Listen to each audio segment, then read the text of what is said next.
I'm Colin. And I'm Truman. And today we are reviewing Teenage Mutant Ninja Turtles Mutant Mayhem.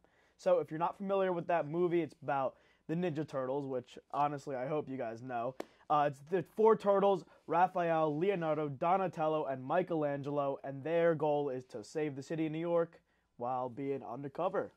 Truman, what did you think? Let me tell you what I thought about this movie. I thought it was a beautiful story of a group of four brothers uniting in a time of crisis and really like forming a deeper bond than they already had, forming a deeper connection with their father, with the outside world, and ultimately coming out of their shells. That was good. That was good. Thanks, man. But let's talk about their brotherly bond and especially this movie's focus on making them teenagers, mostly.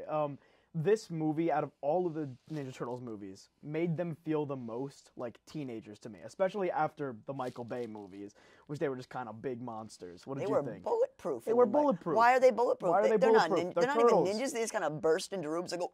They were just superheroes. What are they doing? What are they doing? We don't know. What did you think about that brotherly bond and that connection they had, and that made them like real teenagers? As someone with two brothers, the dynamic is captured well. They are kind of constantly they love each other, but they are constantly there's some bickering. There's some bickering back and forth. They're like, hey, you did this thing. Why do you did this thing? And that's directly from the movie. That's a quote.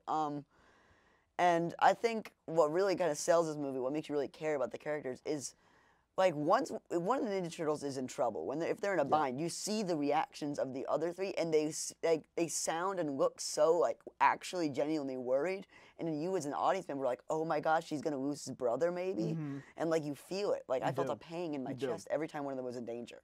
I also think another reason why it felt so real, their connection, was because they did have all of the kids recording the lines with each other, actually. And that's not like a normal thing that they do with voice acting, I guess.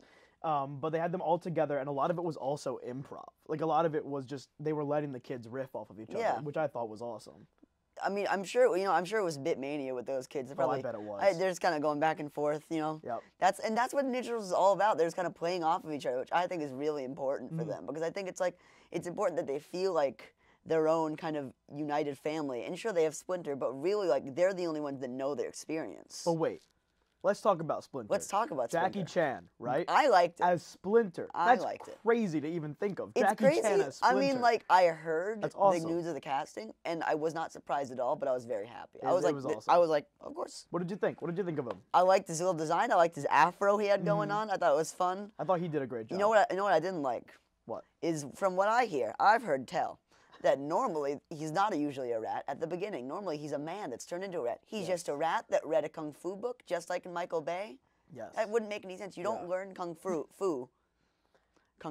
from like a book or TV show. You have to like train in real life. I mean, this isn't the first time they have done that. No, it's not. But I never like when they do. But yeah, I agree. I do think it's better when he is Hamato Yoshi and he turns into a rat. And yes. I do like that better. But I think what they did do with him still was great, and just bringing in Jackie Chan to be Splinter was really awesome. Yeah. But what about the villains in this movie? There's a handful of them. I thought Superfly. Like, it's fun. It's a fun name. Yeah. If I were to be a supervillain, I would not turn my nose up. Right? That's right. That's right. And how do you think he did? I think he did pretty good. I'm sure they told him, "Hey man, you're a giant fly. You're not super happy about things." And he goes, "I can do that." He did feel very menacing. He came on screen and I was like, oh, he's here. He was like one of the only villains that I was like, oh, this guy means business. Like he meant business. He like showed up and he had a goal in mind and he was gonna do whatever it took to get to that goal. Except for when he turned into a big mass of animals. Yeah, that was. Felt like he didn't have a goal as much when that happened. Felt like he just kind of stumbled around going, ha ha ha. Yeah. I got horse legs. It was kind of crazy. And then like he lost an animal, goes, don't need that animal. Yeah. I don't know what was happening there. What about Mondo Gecko? Huh? I loved his vibe. I loved his vibe. Paul Rudd. I mean, as someone who talks like that half the time, I liked him a lot. I thought Paul Rudd did an amazing job as Mondo Gecko. I think he really captured that vibe. It really reminded me of the 2012 Nickelodeon shows Mondo Gecko, which is my favorite interpretation of all the Ninja Turtles media, I guess. But yeah, I think he really captured that, and Paul Rudd was just awesome. He's a permanent teenager, just like Seth Rogen, who had a major hand in this movie, and he's kind of going on like a steamroll of great projects, don't you think? I think so.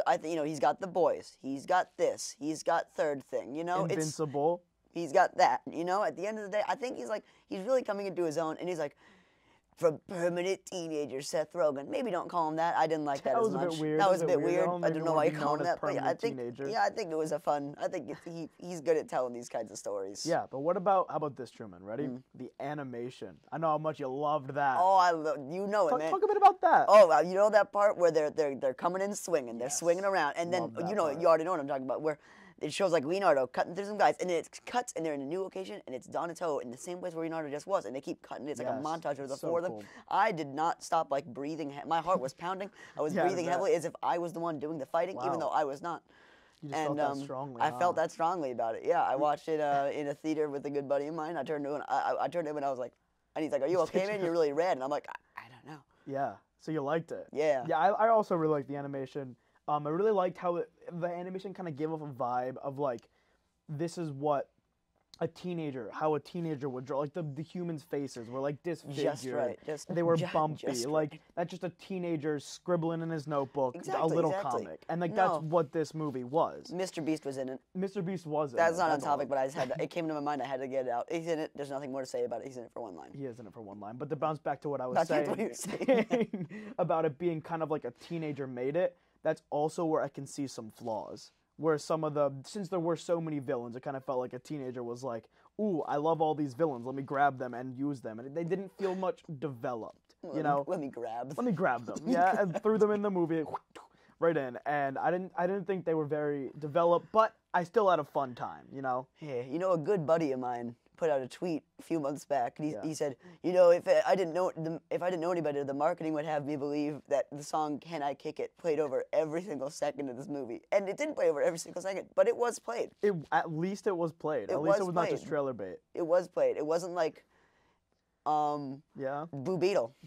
I'm still sour about that one. Ooh. Anyway. About that, I do have a genuine thought about the music, though. I think it was done really well. I think that kind of, like, the musical style they went with really matched the vibe of the Ninja Turtles that they were, as a whole, and the specific Ninja Turtles interpretation they were going for. I think it really worked in terms of that. I definitely agree. What do you think about, so, they have this whole kind of cast of characters, They do. They got all the villains, and at the end, Maya Rudolph, who's kind of like the evil, twisted Nick Fury of this universe, it seems like, goes, "Hey, Colin the Shredder, why don't you?" Yeah. And then they show the Shredder. What do you think about the ending? What do you think it's post-credits? I thought it was great. I can't wait for them to use the Shredder at the end, and I think that's going to be really cool. But you know what else I think is going to be really cool, Truman? Your review. What do you give this? What do you give this, Truman? Well, the review's been happening the whole time. Well, what is your score then? That's what I think my is rating? cool. Oh, I'm gonna give. You know what I'm gonna give this? I'm gonna give it a what? A Ninja 9. A Ninja 9. A Ninja 9. That's right. Damn. Wow.